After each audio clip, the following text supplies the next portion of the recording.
ఇవి వచ్చేసి natural బయోమాగ్నెట్స్ and దీంతో మన హెల్త్ రిలేటెడ్ ఏ ప్రాబ్లమ్స్ ఉన్నా హీల్ చేసుకోవచ్చు అంట. ఎలాగో చెప్పేస్తారు, రీల్ని సేవ్ చేసుకో. సో బేసిక్ గా మ్యాటర్ ఏంటంటే మనం యంగ్ ఉన్నాం కాబట్టి టాబ్లెట్స్ అవన్నీ యూస్ చేసుకొని ఏదైనా ప్రాబ్లమ్ వస్తే హీల్ అయిపోతాం. కానీ పెద్ద వాళ్ళకి కొన్ని ఇబ్బందులు ఉంటాయి. వాళ్ళు న్యాచురల్ వే వెతికినప్పుడు బయోమాగ్నెట్స్ యూస్ చేసుకొని హీల్ అయిన వాళ్ళు చాలా మంది ఉన్నారంట. Ministry of Ayush and MSME వాళ్ళు కూడా దీనికి అవార్డ్ అయితే ఇచ్చారు. వీళ్ళ దగ్గర అయితే బయోమాగ్నెటిక్ మ్యాట్రెస్ ప్యాడ్ అని చెప్పేసి ఒక ప్యాకేజ్ కూడా ఉంది.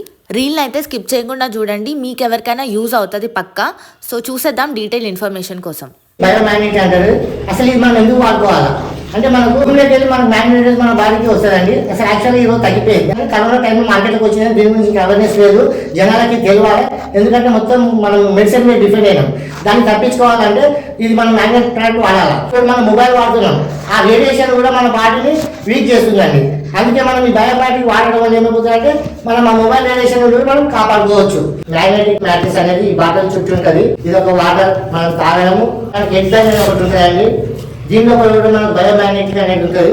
తలనొప్పి వచ్చినా, మెడ నొప్పి వచ్చినా, పెయిన్ నొప్పి వచ్చినా, హార్ట్ పెయిన్ వచ్చినా, ఎక్కడ పెయిన్ వచ్చినా మనం ఇది కట్టుకుంటే ఒక వితిన్ హాఫ్ అన్ అవర్ లోపల మనకు పెయిన్ రిలీజ్ చేస్తారు. ఈ పిల్లో ఏంటంటే మన పిల్లో కవర్లు పెట్టుకోవాలి. ఇది బెడ్ పైన పరుచుకొని మన బెడ్షీట్ వేసుకొని దీన్ని పడుకుంటే నైట్ లో మనం ఒక 8 అవర్స్ మనం పడుకుంటాము. టోటల్ బాడీ మొత్తం బ్లడ్ సర్క్యులేషన్ మన బాడీలో ఉన్న